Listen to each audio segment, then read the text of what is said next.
Naniniwala ako yung seatbelt, yung car restraint, nakakabuhay po yun. Ang problema, kung ginagawa nyo, kiniklik nyo yung seatbelt sa likod, inuupuan nyo. Kasi pag hindi nila kinlik yung tutunog yun, di ba? Ting, ting, ting. So ang ginagawa nila, kiniklik nilang ganun. Ilalagay, tapos nilalagay nila ibabaw, kunyari ano. Baliwala yun. Kasi when you just put the shoulder strap, it protects you from banging your face.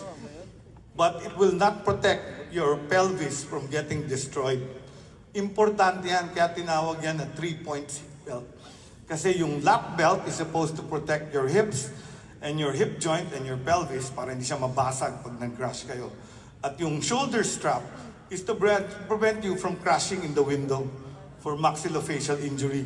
Very important yung simple things like the seatbelt.